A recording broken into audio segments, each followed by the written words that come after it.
Welcome to Volleyball State, your look at volleyball in 6 rotations. Here are your hosts, Jeff Sheldon and Lincoln Arneel. Hello and welcome to Volleyball State, a look at the sport of volleyball in 6 rotations and a proud part of the Hurrdat sports family. I'm Jeff Sheldon. And I'm Lincoln Arneel. Today on the show, we're getting all of our feelings out. We are getting all of our analysis out. The Final Four is over. A national champion has been crowned. Congratulations to the Penn State Nittany Lions for winning their 8th NCAA championship. Congratulations to Katie Schumacher-Cawley for becoming the first woman head coach to lead her team to a national championship. But to get there, they had to stomp on Husker hearts on Thursday night in the Final Four in Louisville. We're going to talk about all that and so much more. And we couldn't have found a better guest to recap Nebraska season than the radio voice of Husker volleyball and a good buddy of ours, John Baylor. Thank you so much for being here again on Volleyball State. Jeffrey, Lincoln, great to be part of Volleyball State Nation. There's Husker Nation, there's Nova Nation, there's Volleyball State Nation. They interlap. It's like a Venn diagram. And then I think we're in the creamy middle. That's right. That's one of the reasons we called the show Volleyball State, is we know everyone around here loves volleyball and puts their hearts into it. And sometimes that emotional investment can leave you vulnerable, as many people were on Thursday night. And we are going to get into that, not only the recent past, but also the present and future of Nebraska volleyball. We'll be talking about on this show. We're also going to talk a little bit more about what happened at the Final Four, about Louisville Penn State on Sunday, and the things that Lincoln saw from being there courtside on Thursday night, and you as well, John. First, real quick, Lincoln, let's get the prerequisites out of the way and tell the folks where they can follow us if you're a new listener in the digital space. Yes. Welcome if you're a new listener too, but you can follow along. We are out in the Twitter space at Volleyball Pod, Blue Sky. We post videos on TikTok. You can, if you want to watch us do this podcast, we're on YouTube as well too. So lots of different areas to see our content. You can follow me, tweet at Lincoln_VB. I write for Huskers Illustrated. I put out a weekly Substack that'll probably not be as weekly, but everything, all the content you could possibly want, we got coming your way. How late were you up, Lincoln, into Friday morning, writing all your stuff, filming your recap video, everything? Because that was you got over at like 11:45, maybe close to midnight into Friday. Yeah, in Central Time, we were in Eastern Time. You're also assuming I went to bed on Thursday night, Friday morning. Yeah. I did not. Okay. I quickly changed my flight, and I flew back to Nebraska at 6:40 a.m. Oh my goodness. So we got done. I got sat down after all the press conferences about 2:00 and realized this isn't happening. So I changed my flight and went back to the hotel, packed, and then once I went back, I was I'll get 2 hours of sleep. Mind was racing, so I wrote my story, and by the time I got into that, it was 4:30 and time to head to the airport. So I think I first slept when I got back to my house in Lincoln about 3:30 p.m. on Friday afternoon. I don't recommend that. And John was telling us right before the show started, he had a multi-day road trip with his kids driving back. So I'm the only one who, I don't know, had some semblance of a normal weekend, I guess. I admire Lincoln's devotion to the cause. I mean, how many folks just go to their cubicle every day and just count down the minutes? Meanwhile, there's Lincoln, 2 a.m., no problem. Let's just keep hammering. Well, and there was all the media rooms, the same situation. We had a fun caravan. There was myself, Amy Just from the Journal-Star, Rico Alvarez-Clares was also on there, and then Ken, the photographer from the Journal-Star. All 4 of us were on the same flight back to Nebraska too. So we had some safety in numbers there to keep each other awake and watch possessions as they occasionally. I can't sleep on planes, so it was a long trip home. Wow. Okay. Well, hey, it's great to see both of you. I'm glad you all made it home safely. And what a match that you witnessed on Thursday night. Nebraska falls to Penn State in 5 sets in the regional semifinal. Huskers led the match 2-0. They took games 1 and 2. They lost game 3. They were up 22-16 in game 4, and then 24-22 with 2 match points in game 4. 2 hands firmly on the match to advance to the national championship match, and then they couldn't put it away. And Penn State wrenched it back, winning 15-13 in the fifth. Guys, this is maybe the most crushing loss I can remember in Nebraska volleyball. And I've seen, I've been following the program for 20 years or so. Just for context for our listeners, it's only the second time in history that Nebraska has lost a match after being up 2-0 in the NCAA tournament, and the first time since 1982. So it's been 42 years since that. That was their second ever postseason match there as well, too. So, a lot of history between now and then. It's the first time Nebraska has been reverse swept in any match since 2021. It happened against Utah. And this is a little squishy. John, if you want to jump in and correct me if anything else comes to mind, but this is the first one that I could find. It's the first time Nebraska has lost a match in which they held a match point since at Minnesota in 2016. They held a match point, actually several up in game 3. They won the first 2 sets at Minnesota in the Sports Pavilion, and they had a couple match points in game 3. They ended up losing that set, I think 28-26, and then Minnesota roared back and won in 5. But Lincoln, do you have a correction there? Yes, I do. Oregon in the regional semifinals a couple of years ago in the 22 season, they had a match couple points there. They had match points in set 4 and failed again, and then Oregon won in 5. So they had 4 of them, and they had I'm trying to think. I'm trying to remember if they had any good swings in there too. But that was on 22. Well, I'm so happy that you guys are there to correct me on that. For some reason, I was thinking it was a regular season match against Minnesota and Ohio State, and Minnesota was the one I could find, but I skipped over. Must have the Oregon Sweet 16 match. But I mean, gosh, I have been thinking about this match for the last 48 hours. I'm not entirely sure where to start, but this is not something that we see very often following Nebraska volleyball. It is not often that Nebraska has a match point and then it all kind of falls to pieces. Lincoln, do you want to get us started on what exactly you saw happen there? I want to hear from John to see. I mean, you asked the question, where does this rank in the soul-crushing chart of Nebraska losses? I mean, John, you've been calling games for 30 years. You're your own Husker historian. I mean, what or anything comparable come to mind of other matches where just you felt like your heart got stomped on after watching it? The regional semis in 2022 comes to mind. Same arena. The Huskers had 4 match points in the 4th and couldn't finish, but that was the regional semis. This is the national semifinal. And since Louisville had upset Pittsburgh and didn't look like their best player, Anna DeBeer, was going to even be available for the championship match. I mean, this was de facto the national championship match, at least it so seemed when that match began. So this one really hurts. In 2008, when Nebraska was up 10-8 over Penn State and couldn't close it, that one really hurt as well. The Huskers never had a match point, but it seemed imminent, and that would have been probably the greatest upset in the history of college volleyball, and the Huskers just couldn't close it down. So that was my national semifinal in Omaha in 2008 against a Penn State team that had not lost a set all year until that match. Yeah. Then there was the regional final in 2002 against Hawaii on the home floor, and that team, the great recruiting class of 1999 were all seniors. Lindsay Wishmeyer and Amber Holmquist and Laura Pilikowski and Grace Lee Sparrow are all seniors. And so, of course, they're going to get back to the Final Four as seniors now. And they're at home and they got upset by Hawaii. And I remember Hawaii's assistant coach, Charlie Wade, doing a jig as it was clear that the Rainbow White were going to advance. So that was one of Jeff and I's first year covering volleyball too. That was the end of Lincoln and I's first season covering Nebraska volleyball. We worked for the Daily Nebraskan, and we were like you were sure that Nebraska was going to win that match. And I think the Final Four that year was in New Orleans. Am I right at that? Yeah. And correct. So we were all excited about going to New Orleans. And then Kim Willoughby, who was to this day one of the most dynamic female athletes I have ever seen, crazy leaping ability and a cannon for an arm, took over that match. And then a player named Lily Kahumoku, who was a great for Hawaii.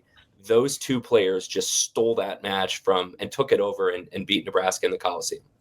And then 1994, my first year, Huskers are undefeated in the regional final at home against Penn State and are seemingly going to get back to the Final Four for the first time since 1991, and they lose to Penn State in the Coliseum in 4 sets. So there have been a fair number. I try to forget them. I'm trying to do a better job of remembering fond memories, but this one may hurt the most.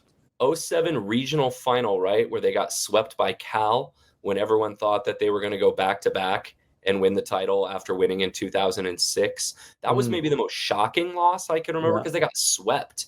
Yeah. And that was in the Elite Eight. So that's kind of up there. But, this is a match that, I want to dive into, but Nebraska led Game 4, 22-16. They were on a 10-1 run, I believe, after falling behind. Yeah. And they were 3 points away from the title, and Penn State started to come back, and then Nebraska's up 24-23. And we've got, this charted out point by point we can go through here in a bit.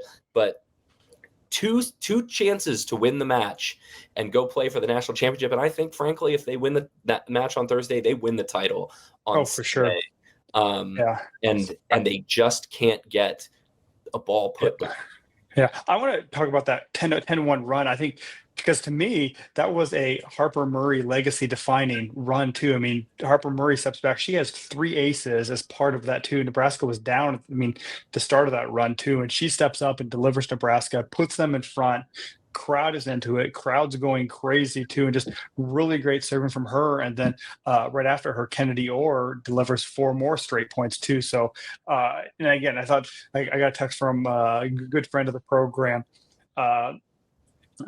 6 rotations. I'm blanking on his name. Dan Gilman. Yeah, texted me. That's a legacy defining run for Harper Murray. If Nebraska wins too. Now, unfortunately, it's a footnote as far as that set goes. And before we get, maybe into the minutia of that run, I think what I come away from this match thinking was, all year long, we kind of were looking for Nebraska to have just that alpha attacker who would put balls away when you needed it. And this was a team that I felt like struggled on offense all year. And I know they hit like 280 on the season, but when you look at who they piled up numbers against and who they did not pile up numbers against, against good teams, they struggled to put the ball away, and they won matches with their block and their defense. And they, we talked about it with Emily Eman on the show last week. They played excellent floor defense, but it was the second half of transition where they couldn't always put balls away. And whether it was Taylor Landfair hitting a ball wide or Harper Murray stepping on the 10-foot line when she had a kill, or Mirabeson's, propensity to just kind of disappear over the last month or so of the season, this team needed like a Jess Merzick, like Penn State had. And they did not have one this year to just put balls away when they absolutely needed it. And, on match point, they're going to Rebecca Alec, the middle that is probably the less offensively minded of the two middles. And the set wasn't great. And it was just a team that felt like it wasn't as confident in itself as it wanted to be on the offensive end. And you just need 1 point, and you don't know where you're going to get it. And John, I don't know if that matches a feeling you've had at all, or you feel differently, but just what do you feel about the way Nebraska approached offense this year? Yeah, they were a bit up and down, and you're right that they were winning matches against elite teams, hitting around 200. They were suffocating the other team's offense. But the run you mentioned really, I think, has 2 lessons of about 8 or 9 I have from the Final Four. And one is there's no substitute for a terminal outside hitter. Mm-hmm. I mean, Amini Collier from Oregon, Harper Murray from Nebraska, and absolutely Jess Merzick from Penn State. There's just absolutely no substitute for that, because there were so many long rallies, but there was Jess Merzick with a howitzer, and Nebraska sometimes would have Harper in the front row, but when the back row, she wasn't quite as effective as a Merzick in the front row. And Nebraska at times, it didn't seem to have that just, you can count on them, Michaela Fecke, terminal hitter on the outside. Number 2 is really and I apologize. I want to get to the rest of your thoughts too. Just real quick, if we don't get a chance to say it, I was so impressed with Jess Merzick in this Final Four. She had been, I thought, kind of an average player through a lot of the season and in the first part of her Penn State career. In the last month of the season and in the postseason, she was absolutely the dominant player that Penn State needed. She could hit seam when the seam was open. If the seam wasn't open, she could hit high hands and tool. She could hit that 4-to-4 shot. She just had the entire toolkit. And I came away from this match so impressed with what Penn State had in Jess Merzick. The other lesson from that run is that I think at 22-16 is when Penn State called their second final timeout, and Kennedy York came in again and served into the net or served out of bounds. And that really Harper missed her serve. Yeah, it was Harper at that point. Yeah. Anyway, I just think the sport, maybe it's the coaches, have become way too tolerant of service errors. Nebraska has been the beneficiary of so many opponents seizing momentum, and then the service error, it's undervalued. It is such a big deal if your team has scored 2 or more points in a row. Because if your team has scored like 3 in a row, it is so important, in my opinion, to get the ball in, because when you've lost 3 straight points, you're starting to question yourselves. You're starting to wonder, okay, what is it going to take? And then here comes a service error, and it's this huge relief. It's not just a swing of a point, but it's now you're back. And so I would just urge in the future, that if you've won 3 straight points, it's much more important to make sure that you force the other team to win the next point than ever. I mean, if you just took the serve, like you just sided out, serve tough. All right, now you've won 2 points in a row, serve tough. If you've won 3 points in a row, often the other team loses a little bit of belief. God, that was such a turning point in the match. And today, Louisville, turning point in the match, service errors. I'm like, oh my gosh, they had 5 straight points. You just got to get it in. Yeah. And I think, your broadcast partner on the radio, Lauren Cook West, has, I don't know, it feels like there's 15 rules she has about when you can't commit service errors. But one of them is you can't commit one out of a timeout. Yeah. You can't commit one on set point. And it's just, Nebraska, I don't have all the numbers in front of me, but they committed like 100 fewer service errors than their opponents this year. And Penn State piled up theirs early in the match. It was Nebraska late in the match that was serving out of bounds. Mirabeson had a big one in Game 5. And it's just like, keep your foot on the throat when you can and put this thing away. Because that's what's great about this sport. It's like baseball. There's no time clock. You can't build up a 20-point lead and then just sit on it and run clock. Like, you need to earn every last point. And Nebraska gave Penn State a couple free points without the Nittany Lions needing to earn them late in that match. Yeah, and that's what that was Harper Murray. She went ace, attack air, ace, back row kill, service error too. So the service error is what ended her big run there, that really put Nebraska in front too, and gave Penn State a little bit of life too, because she was picking on Jess Merzick too. She had all 3 of those reception errors on her service run. So yeah, it's you hate to give them any breath there, and they did. Just real quick top line about the match. Harper Murray, this was a wonderful match for her in most facets. 20 kills for her. She had 15 digs. She had 6 blocks. She looked like she was going to be the player that stepped up as a sophomore and carried Nebraska to a win. Andy Jackson had 19 kills and hit 630 with 5 blocks, only 2 hitting errors, although one, I think, came late in Game 4 or early in Game 5.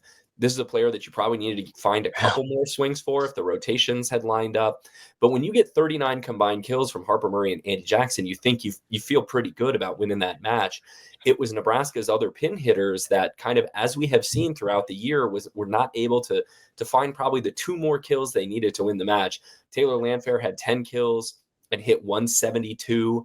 Mirabeson had 8 kills on 29 swings, so about a 28% kill percentage, regarding errors. But she had, her stat line, I remember, was half as many as I think Harper Murray. She had half as many errors, half as many swings. Mirabeson again could not put balls away when Nebraska just needed a kill. It was more that problem. I mean, she only had 2 hitting errors too, so she had kind of avoided the getting blocked like had been plaguing her recently. But it was just the inability to find the floor that really kind of undermined her attack. What I have sort of started doing over the last month of the season is paying attention less to hitting percentage, which is kills minus errors divided by attacks, but paying attention to kill percentage, which is really what like international volleyball does. They kind of ignore the errors. And for your outside hitters, you want your kill percentage, which is just kills as a percentage of your total attacks, to be up around, maybe 35, 40%. And Harper Murray was around there. But if you look at Mirabeson over the last month, it was down on Thursday night. It was, I think, at like 28%. Just like the number of swings resulting in kills that she was taking was low. And so was Landfair. And so, there's a whole conversation we could have about how Nebraska approaches offense. But whether it's a nature or nurture discussion, whether this is how they're developing outside hitters or this is how they're identifying talent at the outside hitter position, Nebraska right now does not have the Jess Merzick, maybe the Cameron Hanna, the Anna DeBeer, who can just, who can go put balls away. And I don't know that they've had one since Michaela Fecky, and Fecky graduated 6 years ago. So this is something in the future Nebraska absolutely needs to develop or recruit better, is just a pin hitter that can put balls away in the face of a double block, and where that ball's going, and it doesn't matter. Jeff, that's a great insight. Focus on kill percentage, because one comment I've heard from multiple people with great volleyball wisdom is that there are attackers who, when they should be full swinging, are roll shotting it, just in general, in the sport itself, because they want to avoid that attack error. They're what's called in baseball stat rats. They're thinking, if it's a tight set and they take the full swing and they get blocked, it's going to kill their hitting percentage. But if you're focused on kill percentage, you don't have that incentive to roll shot when you really should be hammering the volleyball. So we saw this on Nebraska's match points. I think on one of them, Taylor Landfair roll shotted over the block. It was an easy transition chance for Penn State. On another one, and I think the set was a little low and behind Rebecca Alec from Bergen Riley, but Alec had to tip. And when you're tipping on match point, like in a national semifinal, that's not good. And I don't know if this is a nature or nurture problem. I don't know if it's a setting issue. I'm trying to find people who are smarter than me about setting, who can identify, where is Bergen Riley at now, 2 years into her college career? Is she a game manager quarterback, or is she someone who can go out there and sort of run the show? But just when Nebraska needed the difference in my mind, the biggest difference between Nebraska and Penn State on Thursday was even when Penn State was down 2-0, they never stopped swinging. They were going 100 miles an hour all the time, and they were breaking fingers, and they were tooling off blocks, and they were going high hands. And for the longest time, I have not seen Nebraska's attackers attack in that way. I have sort of brought it up on the show. It's become a running joke that they need to go to tool school, and they're just not great at tooling blockers. They're not hitting high hands that often. And it just feels kind of like a risk-averse way to attack the volleyball. And you can do that if you are more talented than everyone else. And in most cases, Nebraska is. But on Thursday night against Penn State, they were not. And so how do you beat teams that are your peers, that are your equal? You need to put balls away. And I don't know, if they're going to approach it in the same way next year, but I think they kind of have to. Yeah. And I think the other, not to transition away, but the other thing I think Penn State kept that same mindset was from the service line too. They had a few errors, like you said, more in the early set, but I think that really affected Nebraska's passing, and that passing resulted in the offense becoming very one-dimensional, of going to Harper Murray and her 58 attacks too. And Nebraska prided itself on its balance too. Everyone else, Jackson, Landfair, and Beeson were all around 27 to 29 attacks, but you mentioned Andy Jackson. She was like, I think she terminated on 15 of her first 17 attacks. Yeah. It just feeding her, but the passing, I think, broke down, and Nebraska kind of their offense bogged down as a result of that too. Which you need to find ways to force the middle, force the ball, to be more creative, and find other ways to terminate. Well, you make me think of 3 points, and one is that Penn State really won the national championship match by rarely tipping, just constantly slamming the volleyball, and a lot of those kills were tools. And just a thought is that if you're getting tooled over and over, once in a while, just for a little variety, just to make the opponent think, pull your hands down. Mm-hmm. Just pull your hands down, because so many of these tool shots are out, like Jess Merzick on Nebraska's first match point. I mean, Huskers clipped it like they have been getting tooled. Like, I'm just thinking now and then, just, pull an Emily Londot and pull your hands down and just see what happens, because they're going high hands. And if they don't touch anything, it's just, I'm not saying on a regular basis, but once in a while, make them think. Keep them and honest. that will force them to bring it down a little. And then rather than just tipping it out of bounds, you're going to block it right back. The other thing is the athletes now are so fast. You're tipping at your own peril, because most opposite side blockers are going to be able to get that tip, or the back right digger is going to be able to get that tip. So, I mean, sure, once in a while, I'm not saying, never tip, but it's not as successful with as fleet of foot as these diggers are these days. It needs to be more of a change up than a regular attacking strategy. And you mentioned how Penn State won the national title. I mean, that's what Pitt had, the same mindset all year too. They were swinging away too. And that's how they became a juggernaut until they unfortunately weren't. But that's what their recipe to success too. I mean, you need to have that aggressive mindset when attacking. If I never see Taylor Landfair tip another volleyball, I think I would be just fine with that. If she's on this squad next year.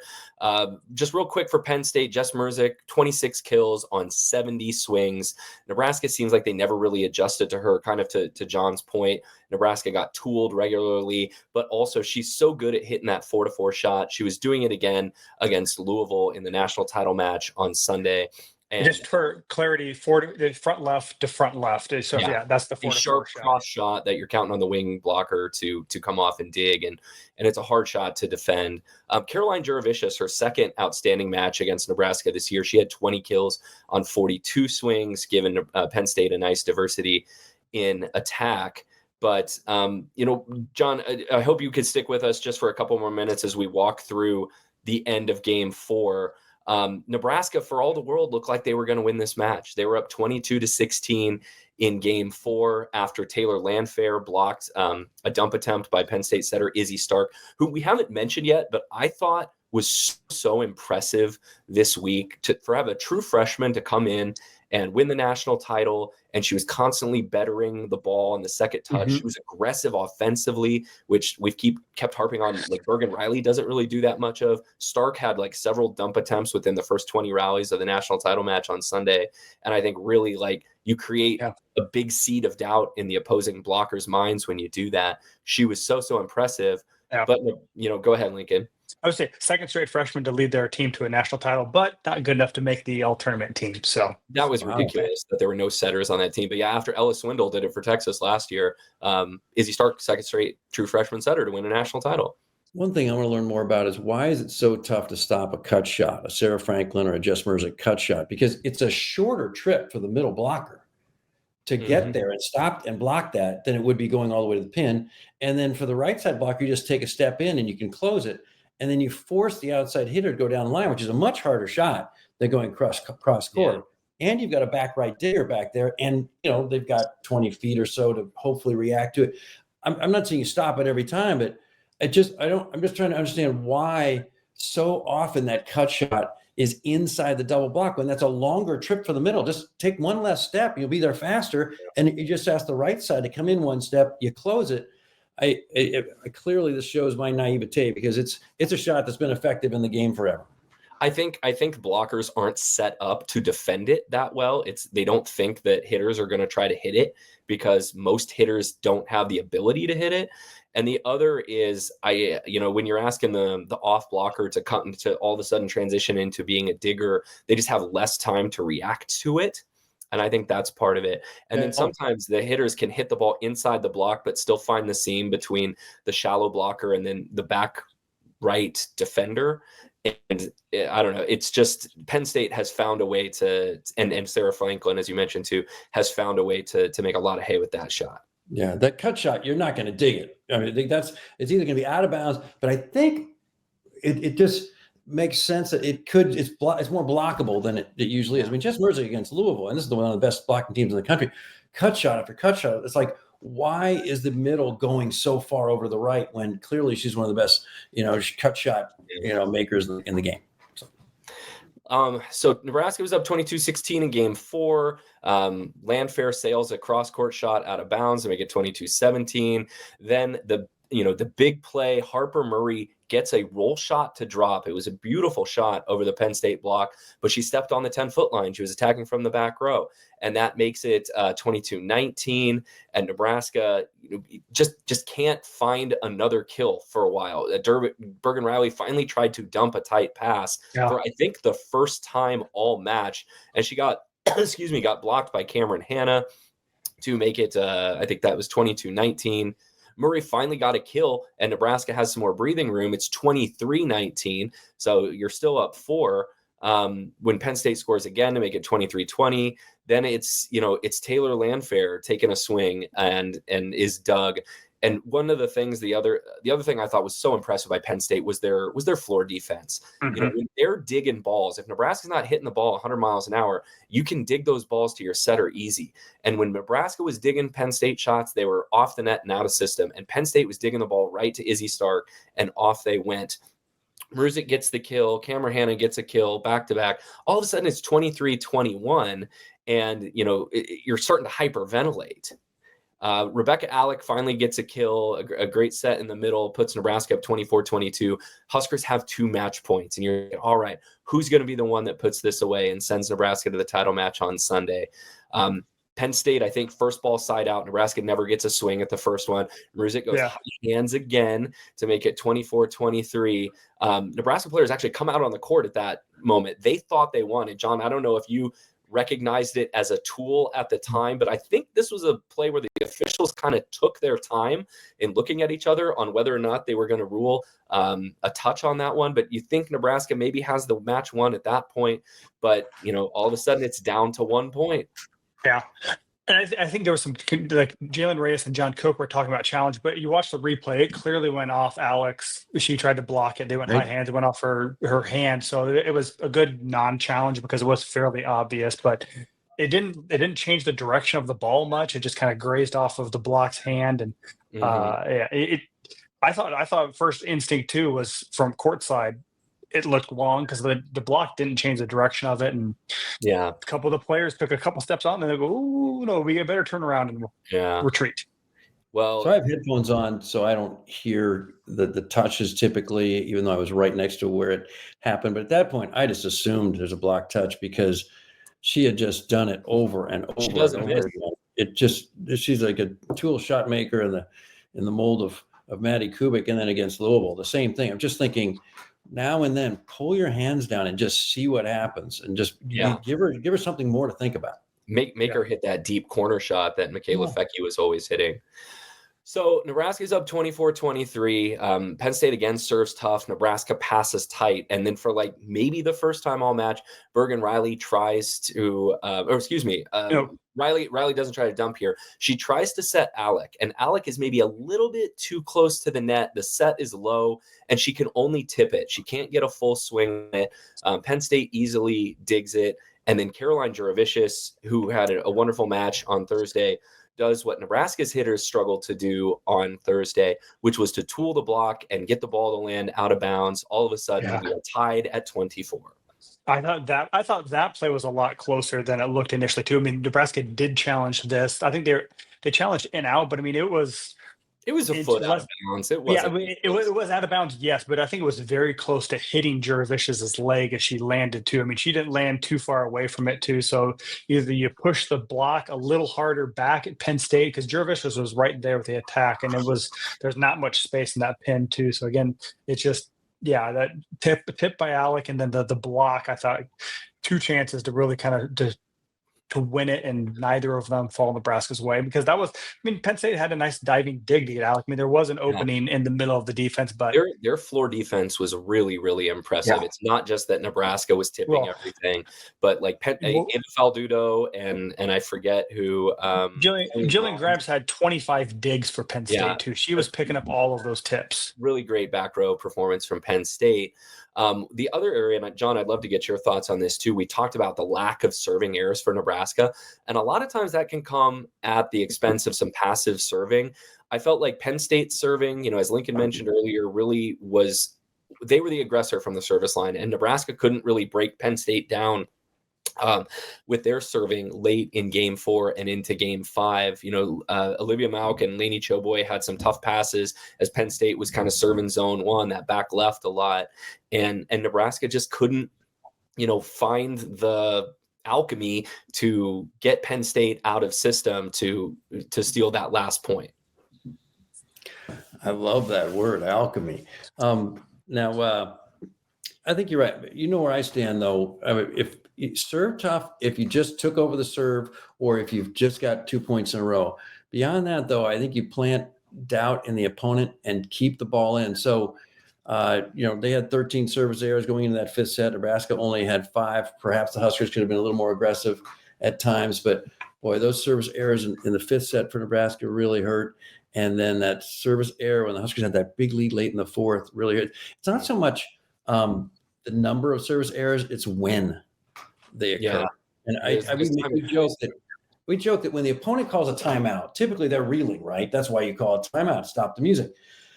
You just got to get that next serve in. And so, I like to say, tell someone needs to be assigned on the staff just to tell the server, GII, get it in. Yeah. After Nebraska loses that 4th set, I mean, what is your take on the mood of the match too? Did you feel like that was Nebraska's opportunity and Penn State was in full control at that point? How did you kind of assess Nebraska's morale going into the 5th set?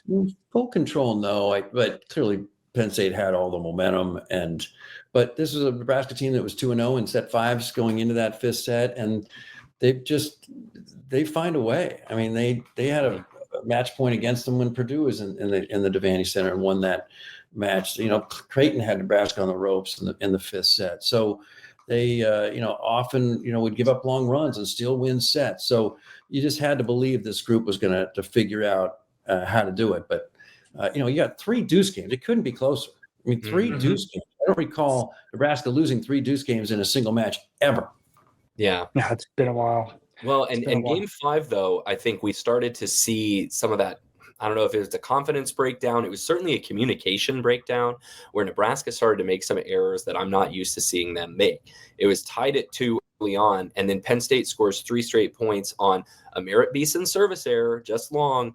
Penn State comes right back and serves an ace, which should not have been an ace. Harper Murray had a tough pass, but no one came up and got the second ball. Nebraska, at the very least, should have just been able to free ball it over, but Riley couldn't get to the second touch. And then for only the second time all night, Andy Jackson commits an attack error. She hits into the net. So 3 uncharacteristic Nebraska errors, takes a 2-2 tie, puts Penn State up 5-2, and then Nebraska is just chasing 2 to 3 points for the rest of the match. Yeah, and that had been the case really since midway through the 3rd set. The Huskers were staring at Penn State taillights, and that can be tough. Always playing from behind, except for the end game of set 4. Yeah. I mean, Nebraska did make it. Go ahead, Lincoln. I would say Nebraska did make it tight late too. I mean, Kennedy Orr came up with a huge ace serve to make it awesome. 14 to 13, but you give Penn State enough opportunities to do a side out, and Kimber Hanna delivered that final blow for the Nittany Lions. Penn State, how many blocks did Nebraska have in game 2? That was the set where Nebraska just piled up the blocks. It was like 5 or 6, right? Yep, like 6 blocks. They only had 2 blocks in the first set and like 6. Seven in the second. Yeah, they went 2, 7, 2, 3, 1 set by set blocking. So Penn State committed 11 attack errors in the second set alone. But after game 2, over the final 3 sets, Penn State hit 303 with just 10 hitting errors over the final 3 sets. So they found a way to get kills and not let Nebraska's block defeat them. And I don't know if this is an adjustment, like Penn State made an adjustment that Nebraska just was never able to counter, or they started playing cleaner volleyball, or what exactly set in. But Lincoln and John, from seeing it in the arena, how did you see that flip? Well, they were playing much cleaner volleyball. The attacks were, there was tooling. And when they weren't getting tooled or hitting the ball inbounds, but they did it basically without using their middles. So another lesson in this Final Four is you can win a national championship while barely using your middles offensively. I mean, the pin hitters are most important, but they are so important now that you can win national championships without setting your middles effectively.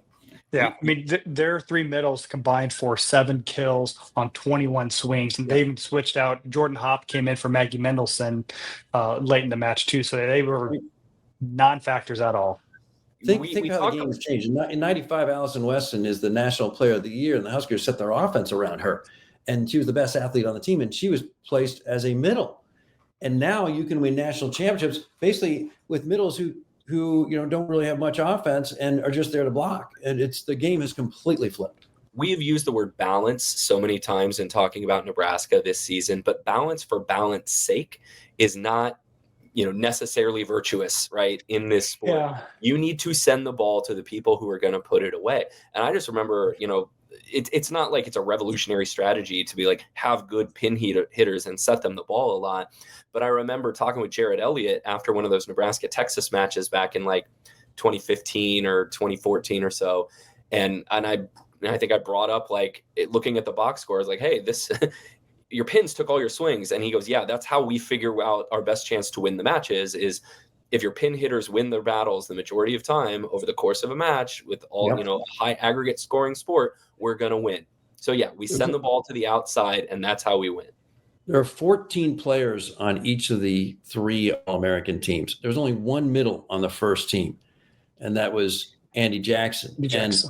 And the question is that the best place for her? That, if anyone can make the middle position matter, it is Andy Jackson. But the Huskers, to get her the ball, have to pass well. Yeah, they're 42 All-Americans. 20 of them were left side hitters. So it's so many outside hitters. That's why all teams game plan to run their offense. And I think you saw that a little bit from Nebraska late in the season. They realized that they needed that offense. Harper Murray's attacks clicked way up the last 2 weekends of the year too, when they got down to the nitty gritty and Nebraska needed some of that termination. They realized that Harper Murray was their best chance, but they didn't have for a lot of the season, didn't have a strong second option behind her. Last year it was Mirabeson. This year it was Andy Jackson in the middle. John, let's sort of transition into what Nebraska is losing and what Nebraska has coming back in rotation too. But one of the biggest questions we've had all year is, why was Mirabeson's production noticeably a large step down this year than it was last year? She hit 40 points lower in attack percentage this year than she did as a junior. Her kills went down, her swings went down, her kill percentage was slightly lower. And it just didn't look like she was the player that we saw last year who could put balls away. And I've heard, it was a setting issue. The ball wasn't where she expected to, who knows? And is there any reason that you could see why Nebraska did not have a dominant version of Mirabeson as a senior? I'm really not sure. It's a bit of a puzzle. She did have some big matches. There's no question, like 5 or 6 big matches, 19 kills against Maryland, the last regular season match. And then she had negative and 0 in 2 matches in the postseason. So I don't, if there was something physically wrong, it wasn't clear. And, it's a collaborative effort. So the setting probably had something to do with it. But yeah, it was certainly unexpected because the Huskers really didn't have another option, and just Merritt was out there all the time. So that's going to be a puzzle. Mm-hmm. Yeah. And I think, you would look at all the 5 seniors too. You think about the legacy that they had too. Lexi Rodriguez finished as a National Player of the Year finalist. Ended up breaking. We forgot to mention this too. She ended up passing Justine Wong-Arantes for the career dig marks in the middle of the third set too. So she finished with 1897. So great effort by her. And when you think about the last 4 years, Lexi Rodriguez is the player you think of and just kind of the core identity of this team. And it was fun to watch her develop and get more comfortable and develop into one of the best players in the nation. Her mom told me this story that when Lexi committed to Nebraska as a 9th grader, before her 9th grade year, before Lexi showed up on campus, at some point the mother asked her, Crystal asked Lexi, "You sure?" Because Lindsay Krause's the local girl; she's going to get a ton of attention, and Allie Batenhorst is this charismatic, dynamic, blonde, 6'5". Kennedy Orr is the #1 recruit in the country. You're just going to get lost in the shuffle. Well, who's the one that ever became an All-American. It was Lexi, and she did it 4 times. Yeah. I think, and we were debating this too. As far as I know, she is the first 4-time libero All-American. We were racking our minds in the media room to think of. I mean, Morgan Hentz was only a 3-time, and libero, a 4-time libero is a new concept. I mean, a libero as an All-American is a fairly new concept in the last decade, really. So, to have her do that and to have it 4 times is amazing. And that's another lesson from this Final Four. You have to have an elite libero to win a national championship. I mean, Jillian Grimes and Elena Stout, just phenomenal liberos. We already know about Lexi. I thought the libero for Pittsburgh was solid. So, I mean, that position I don't think is in any way is overlooked anymore. I think coaches are realizing, okay, this is the toughest position to project. When you're looking at 9th, 10th, 11th graders, okay, who's going to make a great? Scott apparently played setter in high school. So that's Danny Busman looking at this setter like Nebraska, Coach Cook looked at Justin Wong-Rondes as a setter in high school. They'd make a great libero. So it's a bit of a crapshoot, but you got to win with that crapshoot because you absolutely have to have an elite libero. Of course, now with the transfer portal, you can just poach one. That's another lesson I thought from this Final Four, and that is that the power teams, the teams with true opportunities at the brass ring, are going to be genuine beneficiaries, net beneficiaries from the portal, because the Final Four is now such a spectacle. It gets such television coverage. There are all these videos coming in that it's got to be so difficult for elite players to be sitting at home and watching this. And so even if they're loyal to their team, if they're thinking, okay, I just got to get there. I mean, I'm this great player. How do I participate in this? Okay, I got to move. I got to get into with a program that gives me a better chance. And the lesson of Jess Merzick is not going to be lost on a lot of phenomenal players out there. 5 of Penn State starters, right, or 5 of their regular contributors transferred in from somewhere else. I was seeing 7 of the 8 people who recorded a kill against Nebraska. The only one who wasn't was a freshman, Izzy Stark. But yeah, I mean, all 3 of their middles were, both of their left pins were, Juravicius was. So I mean, almost every single attacker for Penn State was a transfer at one point. And that's actually intriguing because when they made that choice, Penn State had not been to a Final Four in 2017. They were still Penn State. Whereas, Louisville, for example, has been to 3 out of 4 Final Fours. And during the week of the Final Four, Chloe Chicoian from Purdue chooses Louisville. And it's not even clear she's going to play front row. Like she might even play libero. But she just wants to get on a program that she thinks maximizes her likelihood of somehow getting to a Final Four. It's just got to be so tough for, Oregon players, for example. Breaking news right there, too. Chloe Chicoian to Louisville. So I thought that was public. Anyway. It will be soon. It's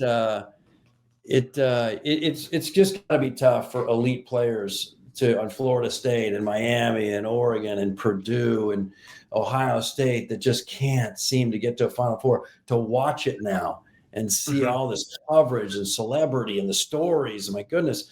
And just think, how do I taste that before I finish? Well, and they might think about leaving and jumping in. Nebraska has been a beneficiary of that mindset over the last several years. They have been a desirable destination for transfers. Sure. So I think Nebraska's coaching staff has some decisions to make right now. They lose 5 seniors off this team, including the libero, Lexi Rodriguez.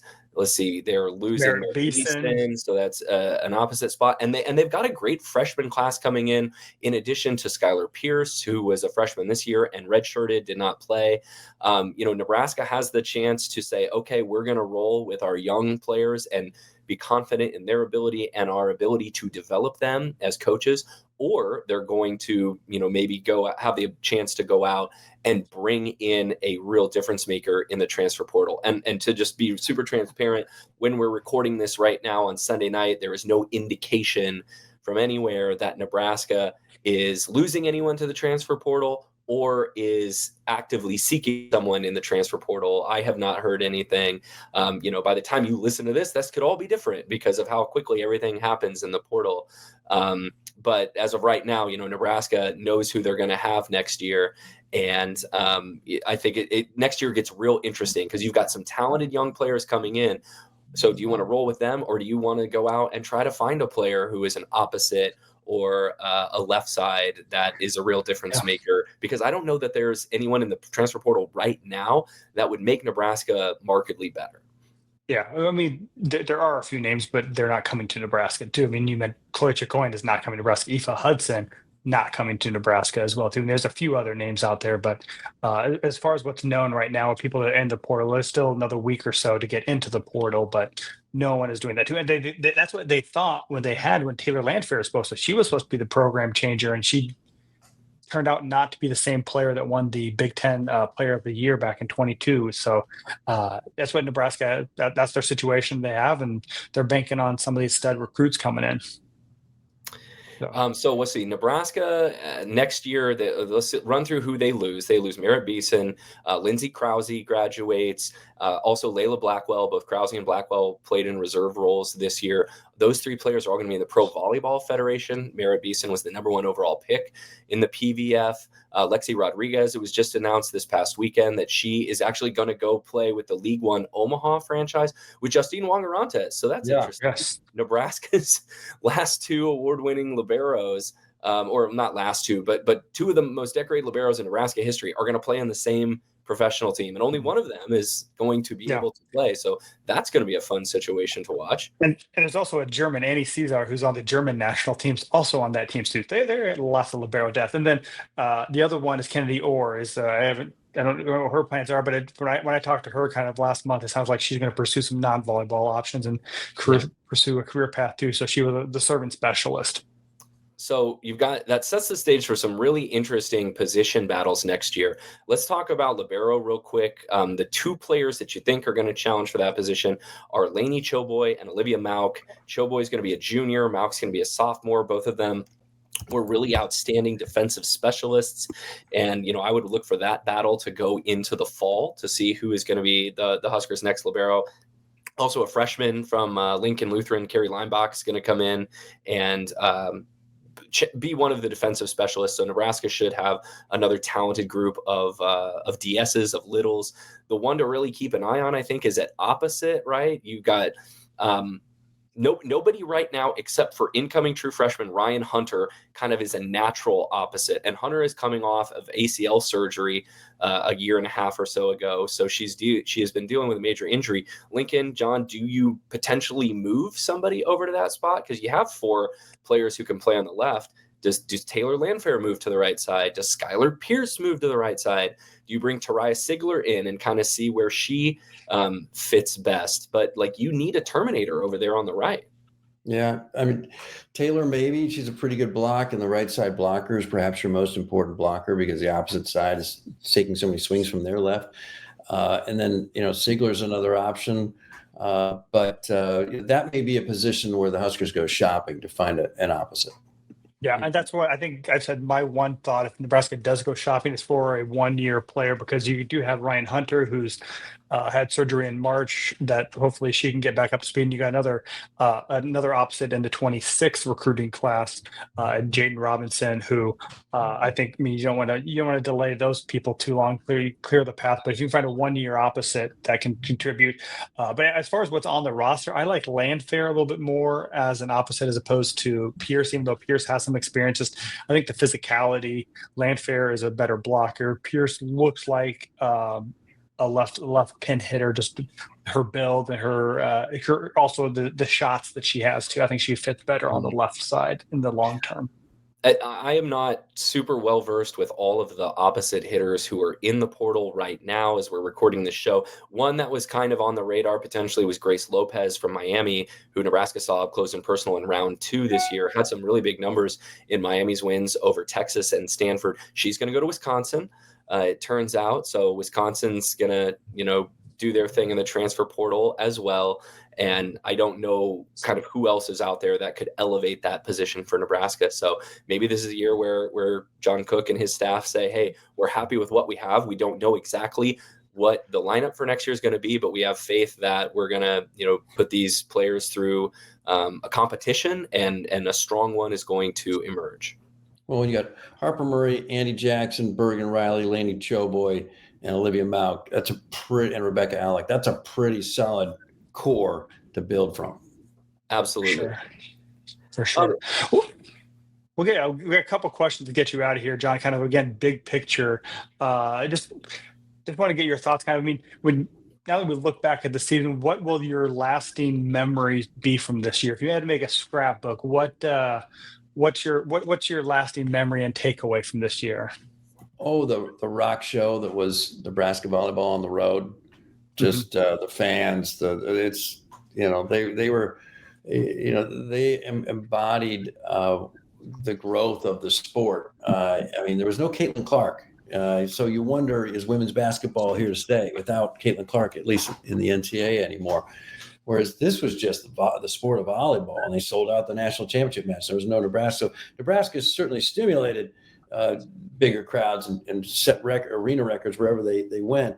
But the sport itself is in pretty solid shape. And Nebraska, I think, will remain just as popular, even though the faces will change. I mean, just the brand is just so big right now. So just noticing the huge following and electricity around the team and the lines, 2 hours before, the gates opened at faraway arenas like in Oregon and Washington, just stunning.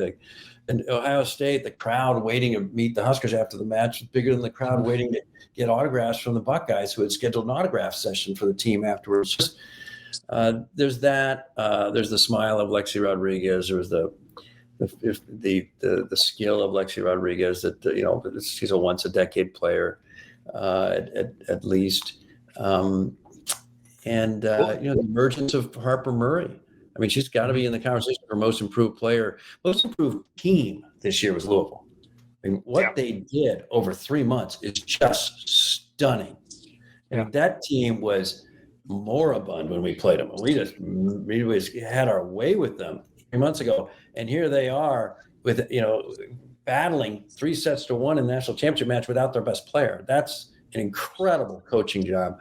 Kentucky was another team which showed huge growth from beginning to end. As a player, Harper Murray showed as much growth from year to year as anyone I've ever seen in the Nebraska program. It's her team at this point, largely, and Andy as well. And thank goodness both of them have 2 years left. Well, this team loses its captains this year in Lexi Rodriguez and Mirabeson, and I think the leadership style maybe looks like it'll be a little bit different. But you have all of the next year.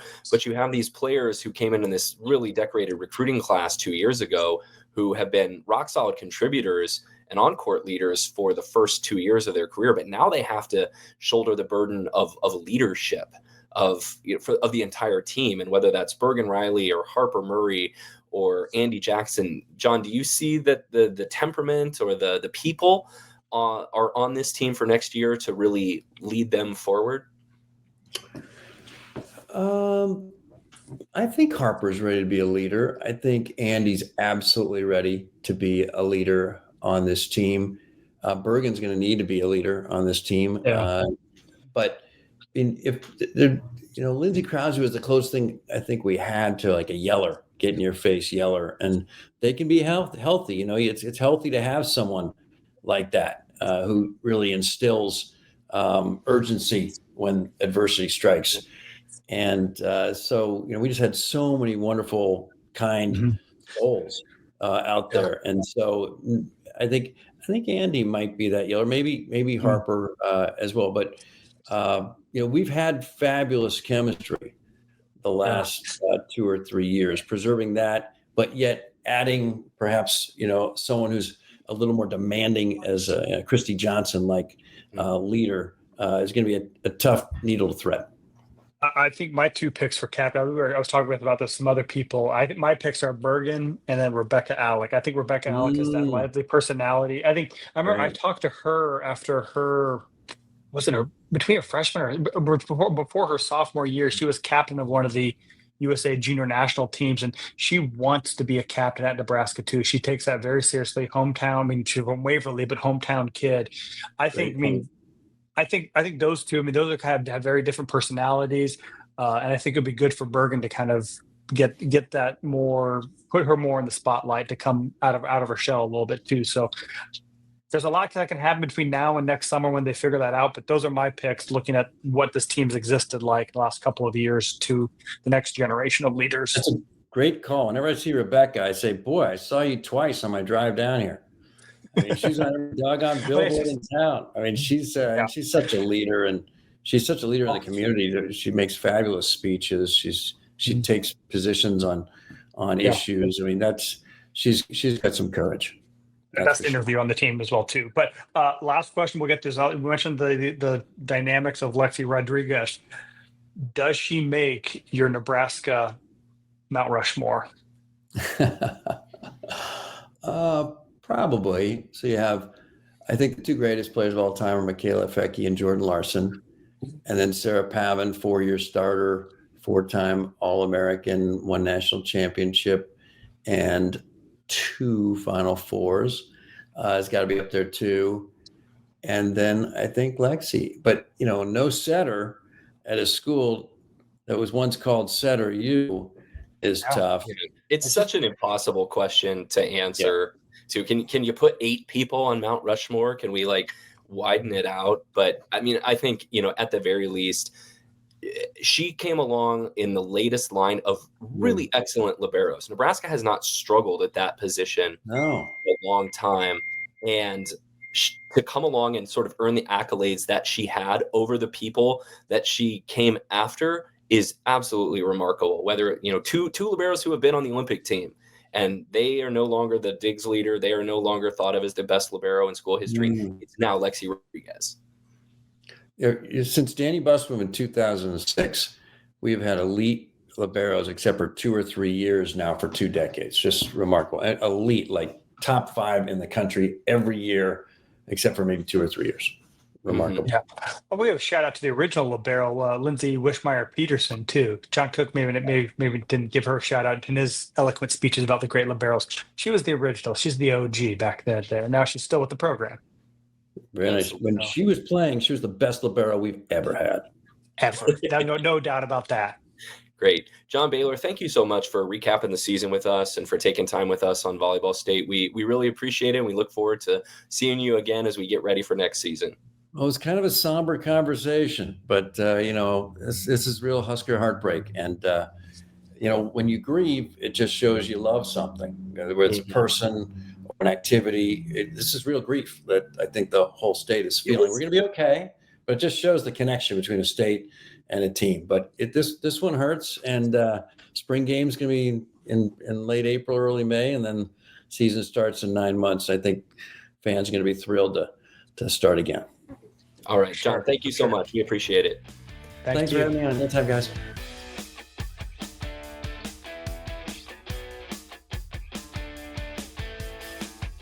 All right, thanks again to John Baylor for that. We got more rotations to hit. That was only rotations 1 and 2. We're going to go a little quicker through the next 4 rotations, but we'll quickly kind of first start out. I mean, it'd be weird to not acknowledge this to the other semifinal that was also on Thursday night too, but the big story of that one was number 1 overall seed Pittsburgh goes down not giant battle, but in 4 sets. I was really surprised how Pitt kind of fell apart doing it too. Yeah. Shocking. Yeah. I mean, they won the first set. They went up a 5-0 run, and then kind of 20. What was it? They ended up winning that way. I forget what the score was, but they were in control most of that set too, and then jumping out again. I mean, they started each set with jumping out to a big lead, and the first 3 at least, and jumped out 7-2, but then Louisville's block got going, and Charity Looper again, that second set, she had kills in the final 3 rallies to turn a 23-22 deficit into a set win for Louisville as well too. Absolutely. And this is a hard way to end the season for the National Player of the Year, Olivia Babcock. Yeah. Pitt's opposite hitter, who we were all right about on last week's show with Emily Eamon. She did win the National Player of the Year, and she looked like it in this match. She ended the match with 33 kills and hit 385. I don't know how you lose a match when your best player puts up 33 kills and hits 385. I think she had something like 89 kills in game 1, and then Pitt just gave it away at the end of game 2, kind of like Nebraska did in game 4. Pitt led 23-22. in game 2 looked like they were about to go up 2-0 on Louisville. And then Charity Looper takes over for the Cardinals with 3 straight kills to win it 25-23. And Louisville has new life. But, Lincoln, by the end of that match, Pitt players looked like they were bickering at each other. They were bickering with Dan Fisher. Like, they looked like they had kind of come apart. Yeah, a team that had very little adversity throughout the entire season. When things weren't going wrong, they usually had an answer for it, usually from the service line or Babcock or Stafford. And it was so fun. I mean, I talked JB and I talked with Dan Metzke before this match too, and he said, try to slow down Babcock a little bit, but really the key is limiting their other options, and that's exactly what Louisville did too. I mean, Babcock, you mentioned, at 33. Stafford had 18 kills. The rest of the team combined for 19 kills, 9 errors on 48 attacks. So Babcock, get yours too, but the rest of the team, they really limited with that too. So still, that's 51 kills between Babcock and Torrey Stafford, and both of those players hit better than 333. You should win every match when your best 2 attackers have numbers like that. I still don't know how it happened.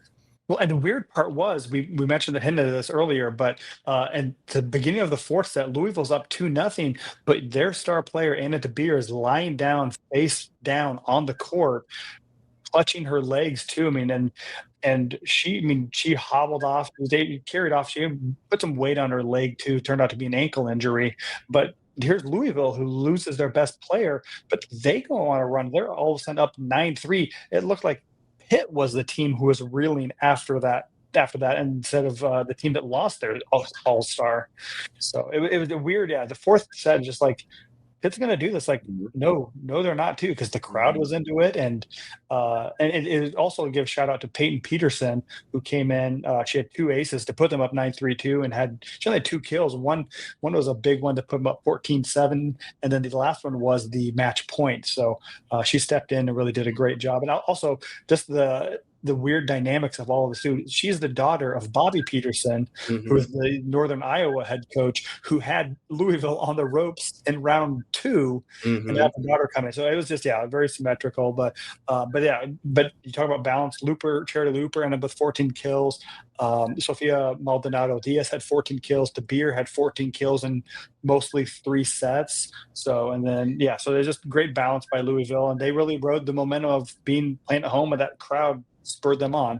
And congratulations to Danny Busboom-Kelly and Dan Metzke, both former Husker assistants, on reaching the national title match. You could really tell, I think, on Sunday how much Louisville missed Anna DeBeer, not just because she's a great player, but because she was their heart and soul. She was their leader, and she was getting in her teammates' faces during timeouts on Sunday. But really, you can only do so much to lead when you're not on the court. And she didn't play in the national championship match against Penn State. I believe it was an ankle injury, right? She couldn't play. Louisville ends up being the national runner-up in front of their home crowd, and what a match. Though they put out there on Thursday to shock number 1 Pitt. And that kind of makes Nebraska's loss sting even more, because you think, okay, if Nebraska can win that on Thursday, then they've got a pretty good shot at beating Louisville without their best player for the national title on Sunday. Yeah, I think it was JB who said it was the de facto national championship. So that's rotation 4 or rotation 3. We're going to move seamlessly into rotation 4 here and talk about that national championship match. First off, give credit there. Both over 21,000 people attended both matches. Sunday's attendance was 21,860 for all-time postseason. You have to say it's postseason record now, because Nebraska has 92,000, which will never be touched, or not be touched for. I don't know if it would ever be touched, but all these postseason, all these postseason records now you now have to say postseason, because it's not an all-time record. So great atmosphere when I was there too. It was just a lot of fun, a lot of energy in there, and I was watching Sunday's match on TV, and it felt like that as well. Good energy and great job by Louisville hosting the heck of an event. Yeah, absolutely. And Penn State, credit to them. They continued to progress throughout the season. I think they were a better team on Thursday than Nebraska saw up in State College a couple weeks earlier. And they were probably a better team on Sunday than they were against Nebraska on Thursday. And they rebounded from losing an epic in game 2. Penn State wins game 1. But then game 2, they're up big and actually had 10 set points to go up 2-0 and couldn't put away any of them. Well, and it shouldn't even been that close. They were up 17-10 before Louisville kind of runs back, and they get within 19-18. They trade some side outs, and it's 21-19. Penn State scores 4 straight points, so it's 24-19, and that's where those set points come. And Louisville served tough and kept hitting and digging them. It's like, it was 10 set points that they fought off, and they finally had their 4th one. They converted 34-32. I mean, I think I was somebody mentioned that Oregon and Minnesota had a 41-39 set a couple of years ago in a regional semifinal. But it might be the longest set in Final Four history Rowley scoring to 25. Yeah, the stakes are a little bit higher playing in the national championship matches. So I think this is maybe one of the most exciting, and just the comeback that Louisville had to even force extra points and get into those fight off all of those set points was really impressive performance by them. But to Penn State's great credit, after that game 2 loss, they didn't tank this one. They came right out and were the aggressors in game 3, went up 7-3 and never trailed the rest of the set. Same story in game 4. They went out to a 10-2 start and ran away with this one. And so Penn State's aggression and their great pin hitters really won them this national title. Jess Mrzik, who I admit, if you asked me at the midpoint of the season if I thought that this player was someone who could be the most outstanding player in the Final Four, I would have said no. I would have not hitting all that great, and then to see her just dominate over the last month of the season is an outstanding testament to what Katie Schumacher-Cawley was able to do with her up in State College. She was named the Final Four most outstanding player. She had 29 kills in the championship match, 14 digs, hit .315. Cameron Hanna also swinging away with 19 kills. And that just shows you, when you compare Penn State's stat lines to Nebraska this year, Nebraska didn't have someone putting up 29 kills in 4 sets. They didn't really have someone putting up 20 kills in 4 sets all that often, even though Harper Murray did it in the semifinal. Penn State had the offense and the Terminators to just take matches by the throat and put the pressure on you. And Nebraska really didn't have that this year, which is, I think, the biggest discrepancy I kind of see between the two of them. In addition to Izzy Stark, who I thought was one heck of a setter this year, and she's only a freshman, 55 assists in the title match. I think she played Bergen Riley on Thursday night. She outplayed her just like she did up in that regular season match in State College. And the Big Ten has a great setter to contend with now for the next 3 years in Izzy Stark. For sure. I also see 13 digs. I mean, Penn State outdug Louisville 78-64 too. So just great defense by them. 12-11 on blocks, and they're just great defense by Penn State. And I think, again, you were talking about how much Louisville missed Anna DeBeer. Charity Looper, great match, 21 kills, 59 swings. Sofia Maldonado Diaz had 20 kills. Next highest kill total was 4. They were pin exclusive almost. I mean, Peyton Peterson had 30 attacks, but that's making the first start of the year as a freshman, just tough position for her to be in. She struggled a little bit. She served great, but just attacking, it was not there for her today. A couple other storylines I come away from this Final Four thinking. First of all, huge congratulations to Katie Schumacher-Cawley, who becomes the first woman head coach to win a national championship in Division One. In Division One college volleyball. A huge feather in her cap, and what a story to end a very tough personal season for her with as she's fighting breast cancer all season long. This is something that will be on her resume forever, no matter what the rest of her career is like. And Penn State now gets to say, not only are they one of the leaders in all-time national championships, but they're the first school in Division I history to have a woman led team win the national title. The other one that I come away from this thinking, we touched on a little bit with JB Lincoln, is for kind of all of the scrutiny, maybe for people who don't love the current landscape of college sports, that Wisconsin got and that Texas got for having transfer portal players be key contributors to national championships. This is kind of the first truly transfer portal team to win the title. With 7 players on Penn State's team that got kills in the Final Four came from other places. Their libero, I believe, started at Penn State, and their setter was an original recruit. But Jess Merzick, a transfer, Cameron Hanna, Maggie Mendelson, Caroline Juravicius, Taylor Trammell, like all of these players started their career other places. So you can put together a team in volleyball from the portal and go win the sport's biggest prize. Yeah, that was that 7 of 8 was in the semifinal against Nebraska. Every single kill in the championship match was by a transfer too. I mean, because Stark didn't have any kills, so Mendelson, Trammell, Juravicius, Hanna, and Ruzick all started their careers elsewhere. And they can argue about Caroline Juravicius. Yeah, she's a transfer, but she transferred after a redshirt year. She's a legacy Penn State with her dad playing football there. But it's definitely a portal team. And I don't bring this up to like pass judgment on it, right? Like, I'm not going to sit here and be like, there's a right way to do it and there's a wrong way to do it. Like, do it how the rules allow you to do it. But what I'm saying is it can be done. You can bring in a lot of key contributors, especially if you're a legacy program like Penn State, who is an attractive place for people to come play. And I just think you're going to see more schools do this more often. Like, Florida's bringing in transfers. Texas is going to, have their hat in the ring in the transfer portal, even though they've got a great recruiting class. Wisconsin's always out there looking for transfers, and probably Nebraska too is going to look to bring in someone in the offseason. Yeah. And it's just kind of how things happen now. It'll change a little bit now that we're done with the COVID years too. I mean, a lot of people are playing at a school for 4 years and then going somewhere for their 5th year. But it might change or it might not change now that we're getting into revenue sharing, where the bigger programs will, whether or not how much a school prioritizes volleyball and how much they're going to pay their players. So it'll be interesting to see how that kind of changes. But I think it'll change a little bit in the fact that players are not getting that 5th year of eligibility right now, the way the current landscape is. So, yeah. All right. That actually kind of segues nicely, I feel like, into rotation 5, which is a little bit of odds and ends, some news of the sport that is not directly related to the Final Four that just wrapped up.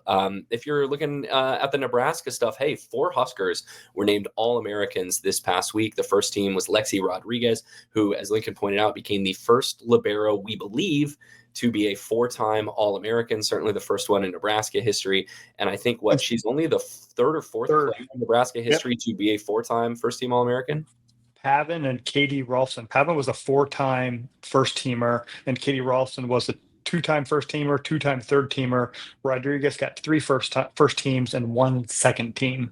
Okay, great. Andy Jackson also a wonderful sophomore season for her. She's a first-team All-American. Harper Murray and Bergen Riley made the second team All-American. And so, Nebraska really well represented. I would say, 3 of those players are back next year, and Nebraska needs each of those 3 to probably level up a little bit if the Huskers want to make their 3rd straight Final Four. Yes. Another Nebraska-centric announcement that came out over the last few days, too. We already know when the next season is going to start, and it is going to kick off in Lincoln, Nebraska at Pinnacle Bank Arena. Nebraska played in the first serve event this year against, they played Kentucky, and then Louisville and Wisconsin were almost there. It was a random Wednesday night, I think it was, or Tuesday night. It was a Wednesday. It was a midweek game. They have more runways, so they moved it up. There's supposedly going to be 8 different teams that are coming to Lincoln to play in PBA, so it'll hopefully be a good environment. Tickets will be available next summer, but they did announce that will kick off the 2025 season. Will happen in Pinnacle Bank Arena. Other teams not announced. We don't know what the matchups are going to be. Look for Nebraska to get matched up against a really high-profile opponent. Like maybe it's Kentucky again, maybe it's Texas. Who knows? But you'll see that announced probably later on this spring. Yeah, for sure. Yeah, Lexi Rodriguez, we mentioned earlier, right after her college career ended. We know where her pro career is going to begin. It's going to be up in Omaha with League One. And I can't get past that League One, is signed both Justine Wong-Orantes and Lexi Rodriguez. Well, I know there's a strong marketing component to that's going to, put some eyeballs on the team, but only one of those players can play at one time. It definitely, League One is definitely playing up the local angle too, because there's 5 former Huskers that are on that team between Justine Wong-Arantes, Lexi Rodriguez, Maddie Kubik is there, Lauren Stiverins, and Jordan Larson are all there. And then like I know Madison has 4 or 5 different former Badgers on the team, and then the Love Austin team I think has 7, I think now 8, maybe 8 of their players, because Maddie Skinner was just announced last week that she'll be joining them too. I mean, they are leaning these almost like college all-star teams from different generations all coming together to play professionally together. So Love is definitely leaning into the local alumni factor, which you got to do. It gets seats in the butts and gets people to pay attention locally. So good move. Seats in the butts. Go see your local proctologist. Let's talk transfer portal. Let's talk transfer portal for a minute. Like, it opened last week. We had limited info on it when we recorded last week's show, and then like it feels like 10 minutes after our show posted on Monday, like boom, Purdue falls apart. Basically, is what has happened. Not only did Ohio State lose some of their best players, Emmy Selman, their promising freshman outside hitter, is going to Penn State next year. But then Purdue gets hit with the double whammy of their 2 best players off this year's team, Eva Hudson and Chloe Chicoian, who I think last year on this show I described as the best outside hitter duo in the Big Ten. Both in the portal and will be not playing for Dave Shondell next year. We believe Chloe Chicoian is going to end up at Louisville. Eva Hudson is still, I believe, officially uncommitted at this point, but is going to play somewhere else. And like, it's shocking to me that Purdue is losing these 2 players. Yeah, I mean, especially because they're Indiana. They grew up in Indiana too. I mean, Chicoian grew up in Lafayette too, so they lost a couple other players as well too. Lords Myers is a middle blocker going elsewhere too, so they did get a couple other people to come down from. So Dave Shondell is not retiring as far as we know, not moving on. So he's picked up a few players. They got someone from Michigan State, and then a middle blocker from USC, Leah Miller, who's joining their program too. But you mentioned the Ohio State. The other big news of Nebraska interest too, they also lost a middle blocker, Eloise Brandewie.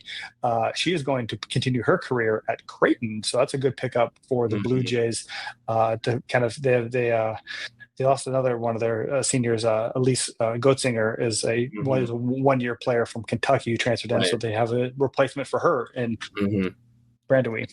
Well, I know Florida picked up a big transfer from Texas. Yes. By the time Jordan Bird, who had not played in 2 years at Texas, but very highly sought after prep prospect. Do you know off the top of your head when the portal closes? It feels like this is around the time of year last year where we learned that Mendelson and Jurevicius were leaving Nebraska. Well, yeah, it'll probably be open for another 10 days too, because I mean that way you want to give people who played in the Final Four, if they were looking to change schools, that they have a little bit of time, and the holidays are coming up. So I think it runs through. It's like 30 days, so it'll be January 1st or something around there. The first week in January, it'll still be open, and also. If coaching changes happen, if coaches get fired or removed, that opens up the window again for people to move around. So I think it's not as, I don't feel as active or as have many high. I mean, Hudson and Chicoian are definitely the highest 2 profile people coming in, but I feel like last year there was a handful of other people that we haven't seen yet. Well, by the time you hear our voices again on whenever the next show comes up, that could be completely different, because things can happen over Christmas, where there's 2 weeks left in the transfer portal, and so a lot of stuff could still happen. So hold your breath. Yeah. Speaking of coaching changes, there was one big change. Michigan State let Leah Johnson go after just 3 years at Michigan State. It was mildly surprising, but I mean, I think she was kind of stuck in that lower to mid tier and really failed to break through. But they moved very quickly and hired Kristen Kelsey, former Michigan State player, former Michigan State coach. She was under Kathy George for a while. Then she kind of hopped around the Big Ten. She was at Northwestern. She actually spent a year in Lincoln, Nebraska, working for VCN as their recruiting coordinator. But the last 2 years, she was up in Minnesota serving as their associate head coach. Very highly thought of in the industry too. People really like her. So I think it's a great hire. Right? I believe she was a setter at Michigan State in college. Yeah, so I trust your memory more, so I forget that. I know she was a 3-year captain for them, so really excited to see what she can do. Michigan State faces a steep uphill climb, but I think we talked about last week is that there's some promising young players on there that they could build upon too, but I think it's a very good hire to get a person with connections there too, who's also very highly thought of in the coaching world. At this point, that is the only coaching change in the Big Ten, I believe, that's been made. And really, this has been a fairly quiet period nationally in coaching. To this point, we'll see what happens in the next week or two. But, it's been pretty quiet on that front. I think the only other name that or somewhat high profile is the USC Central Florida hired the Florida Gulf Coast coach to move on. But it's been a lot of mid-tier programs and not a lot of high turnover elsewhere, but we'll see what the athletic directors think and if anybody has any second thoughts over that Christmas turkey. Absolutely. Let's move on to rotation 6, which is a little bit about us and what's next for Volleyball State. Let's start. I'm looking at these bracket winners, and thank you so much to everyone who entered our first ever Volleyball State NCAA tournament bracket challenge. I think we had north of 500 tournament bracket entries. Is that right? And now some of y'all need better bracket tournament names. You need better team names, but we had 546. How many? 546 people participated. That's insane. And thank you all to everyone who participated in this. Lincoln, I'm going to let you read the top 3 winners in this one. Yes, because somebody just did the automatic fill in. ESPN like Lord Scrooge's luggage combination in Spaceballs. ESPN fan 20294244133 picks 5. So that's either a cell phone number or a social security number. Let me count. Sorry, we just gave it out definitely a cell phone publicly. number. Yeah, but if that was you, please get in contact with us. The runner-up, much better name, Practice Safe Sets. Great job. You actually changed your team name. You got second place. Then ESPN fan 8338323161. If that number rings a bell with you, get in contact. Email us at volleyballstate@gmail.com. I'll hook you up with a prize. Otherwise, I'm going to be taking out new loans in your name because I assume this is a social security number. So yes, name your team something else next time. But congratulations. Thanks for everyone participating. I was just looking at the most picked champs. No surprise that 2/3 of the people who participated in our group had Nebraska winning it. So we're a Nebraska-centric podcast, so Nebraska fans out there are going to win. 18% picked Pitt. Only I was there. I picked Pitt. I did too. Only 3.73 people picked Penn State to win. So I had Penn State losing to Creighton in the regional final, and they almost did. Yeah.